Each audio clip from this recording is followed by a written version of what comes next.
One of the creepiest experiences of my teenage years happened when my friends and I were up to our usual shenanigans. Back then, we loved playing Ding Dong Ditch, where we'd ring someone's doorbell and then bolt away before they could answer. It was stupid fun, but it kept us entertained on those boring summer nights. My buddy Tom lived just a few houses down from this old, rundown place that everyone in the neighborhood avoided.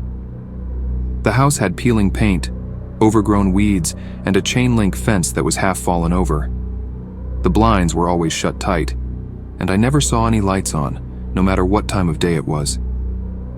One night, our friend Sam suggested we make that house our next target. Come on, it's perfect. Maybe we'll finally see who lives there, he said with a mischievous grin. I wasn't so sure. I don't know, guys. That place gives me the creeps. Don't be a wuss. It's probably just some old hermit. Eventually, I agreed. Peer pressure, you know? So the plan was set. Tom and I would hide behind an oak tree, while Sam did the honors. The three of us walked down the block, trying to stifle our nervous laughter. When we got near the house, Sam took a deep breath. All right, here goes nothing. Tom and I crouched behind the tree as Sam tiptoed up to the front door. We watched as he knocked the door a few times.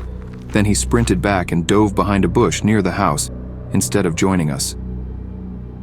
What's he doing? Probably wants a closer look. We all stared at the front door, waiting for any sign of movement. But nothing happened. No lights turned on, and the door stayed shut.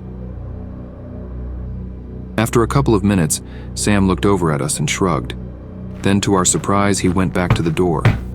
This time, he knocked louder several times. He's gonna get us caught. Doesn't seem to be. No one is living there. As Sam started to retreat to his hiding spot again, I noticed someone move inside the house. Did you see that? See what? Someone is inside. I could feel my heart pounding in my chest. Sam was still hiding, so he didn't see someone moving. Sam, get back here! But Sam didn't hear us. He was too busy watching the house. Finally, he decided to go for the third time. The front door suddenly swung open, and he felt into the house, door closing behind him. My heart dropped. Tom and I stared in shock. We heard Sam's muffled scream from inside the house. What do we do? I gasped, panic rising in my throat. But before we could react, the door flew open, and Sam stumbled out, letting out a scream that echoed through the quiet street. Run! He shouted. We didn't need to be told twice. The three of us bolted down the street, not daring to look back until we reached Tom's house. We stumbled inside, slamming the door behind us. What the heck was that? Someone grabbed me. It was this old guy. His grip was like iron. Did he follow us? I don't think so. I don't see anyone. We all sat down in the living room trying to catch our breath. Tom's parents were already asleep, so we kept our voices low. That was a bad idea. What if he calls the cops on us? I don't think he will. Something about him was off. What do you mean? I don't know how to explain it. His eyes looked empty. We decided it was best to lay low for the rest of the night. Tom offered for us to sleep over, and we agreed. No way was I walking home after that. A couple of hours later, after we'd calmed down a bit, we started watching random Netflix series to take our minds off the incident. Around 1 a.m., we heard a faint tapping sound coming from one of the windows. Did you hear that? Hear what? Someone's at the window. We turned off the TV and sat in silence, listening. The tapping grew louder, more insistent. Maybe it's a tree branch?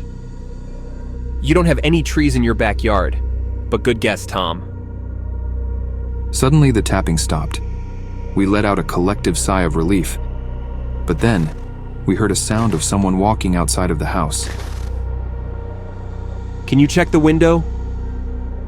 No way I am checking the window.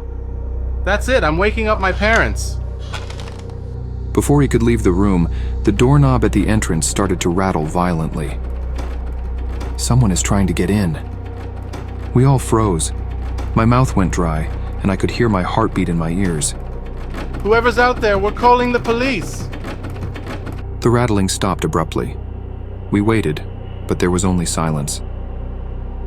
Tom's parents must have heard the commotion because his dad came downstairs. What's going on here? There's someone outside that's trying to get in. Stay here. His dad frowned and headed towards the back door. We huddled together in the living room, too scared to move.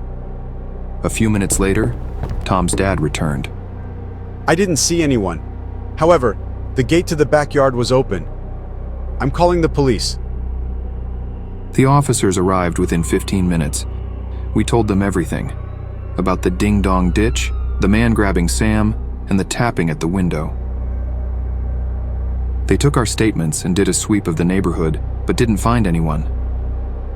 They did, however, notice that the old house's front door was wide open, with no one inside. One of the officers said that it looks like the place is abandoned, but they will keep an eye on it. Feeling uneasy, we tried to get some sleep, but it was a restless night for all of us. The next day, rumors started circulating around the neighborhood. We learned from one of Tom's neighbors that the house had belonged to an elderly man who had passed away months ago. His body had been found in a river, so the house was left vacant. She showed us a newspaper article with his photo. That's when Sam started shaking. That's him. I saw him there. That doesn't make sense. That's impossible. I'm pretty sure it was him. I will never forget his eyes. Those empty eyes.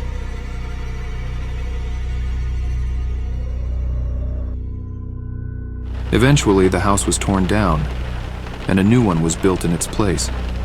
A young family moved in, and everything seemed normal again.